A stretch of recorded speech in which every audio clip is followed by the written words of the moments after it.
জীবন বদলাতে চাইলে টাকা, সময় আর ঝুঁকি এই তিনটাকে আয়ত্তে আনতেই হবে। জীবনে সফল হতে সবাই চায়, কিন্তু খুব কম মানুষই বোঝে সাফল্য আসলে তিনটি জিনিসের উপর দাঁড়িয়ে আছে: মানি ম্যানেজমেন্ট, সময় ম্যানেজমেন্ট আর রিস্ক ম্যানেজমেন্ট। এই তিনটি যদি তুমি নিয়ন্ত্রণ করতে পারো, তাহলে জীবন নিজেই তোমার দিকে ঘুরে দাঁড়াবে। টাকা ম্যানেজমেন্ট।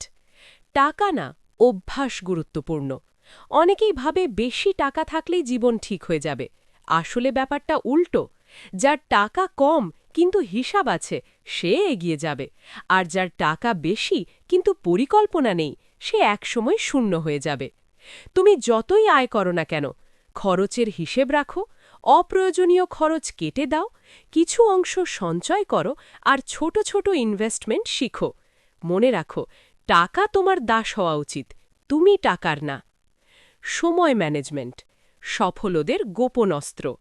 প্রতিদিন তোমার কাছে ২৪ ঘন্টা আসে, ঠিক যেমনটা পৃথিবীর সবচেয়ে সফল মানুষের কাছেও আসে।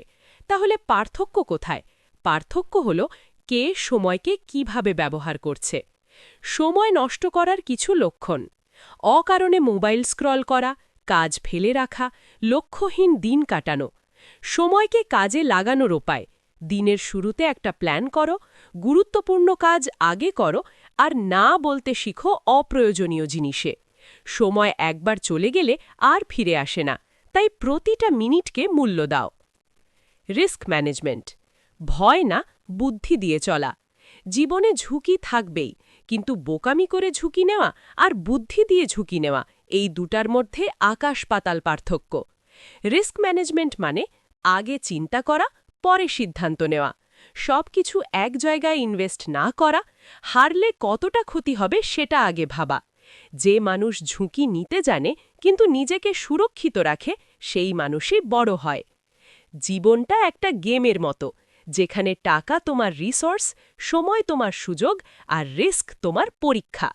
তুমি যদি এই তিনটাকে ঠিকভাবে সামলাতে পারো, তাহলে তুমি শুধু টিকে থাকবে না, তুমি জিতবে। আজ থেকেই শুরু করো। ছোট ছোট পরিবর্তনই একদিন বড় সফলতার গল্প হয়ে দাঁড়াবে।